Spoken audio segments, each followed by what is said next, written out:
Ustalar məsəl üçün inciyir sizdən. Olubmu inciyir, gedir? Yox, gedmirlər, amma Yəni, inciyirlər. məsəl üçün, Mən onu hiss edirəm inciyirlər. inciyirlər, hə, Hə, deyirlər. onu hiss edirəm incimələrini, amma nəticədə düşünürəm ki, biz bu vicdan hər sahədə ən önəmli bir elementdir və mən burada da həmişə deyirəm ki, biz nə olur olsun o vicdan tərəfini saxlamalıyıq. Ki, ən azından, yəni işdir də, bugün belə olar, sabah elə olar, nə bilim, bugün az qazanarsan, sabah çox qazanarsan. Amma sən vicdansız insan olmamalısan və iş səni ona gətirməməlidir. Çünki, bilmirəm, bəlkə mən biraz ədəbiyyatdan bunu daha çox almışam deyə. Məsələn, mən alveri bacarmayan adamam və yadıma gəlir ki, 4-cü kursda oxuyanda 28 may tərəfdə bir yer götürdük ki, güya biz alverlə məşğul olacaq, pal-paltar falan satmağa. Yəni, bir ay çəkmədi də heç o, bir ay oldu hardasa. Axırıncı pulumu da qoydum oraya, getdim əskəriyə. Deməli, oturmuşuq orada bir sənəcə dükana girirsən, bir neçə şeylər vardı orada, yəni bir dükan hamısı sənin deyil.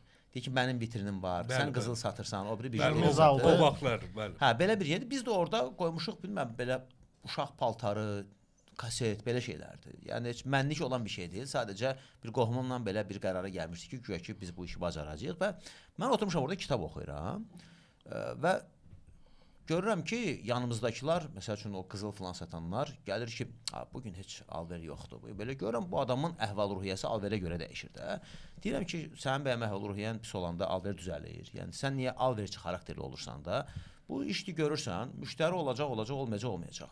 Və bunlar alver yoxdur dedikləri odur ki, yəni bu artıq hər şeyi çıxardıb, sadəcə az qazanıb.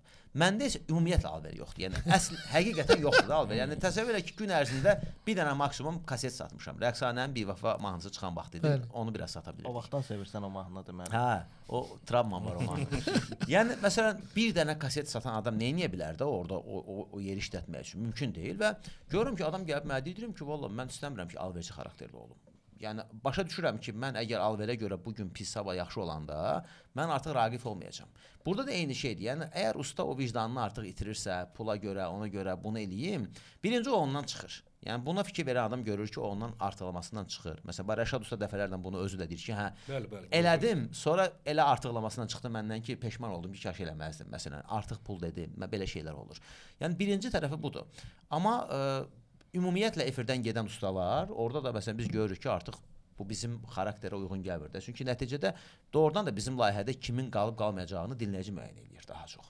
Məndən daha çox dinləyici müəyyən. Yəni dinləyici onu elə linç eləyər ki, mən heç onun qabağında dura bilmərəm. Və biz də onu sosial şəbəkədə görürük. Yəni indi bax biz burada oturmuşuq, düzdür? Siz bu podkast çəkildi, paylaşdınız və təsəvvür elə ki, 100 nəfərdən 80 nəfəri məni söyür orada. Və siz nə fikirləşəcəksiniz mənim haqqımda? Yəni deyəcəksiniz ki, yəni lap siz məni yaxşı tanıyırsınız da, tutaq ki. Amma siz də belə o videonun qabağında dura bilməyəcəksiniz. Eynilə də əgər mən bir usta ilə bir video çəkirəm, avtomobil haqqında bir şey danışıram və mən şərhlərdə baxıram ki, hər 100 nəfərdən 80-i bunu söyür, mən də onun qabağında dura bilmərəm. Və demək ki, bu 80 nəfər bunu boşu-boşuna söymür. Ola bilər, 5-i onu başqa şeyə görə, öz şəxsi, nə bilim, qıcığı var, heç yanına getməyib, elə-belə küyə gedib yazır. Amma bunu doğrudan da dinləyici müəyyən edir.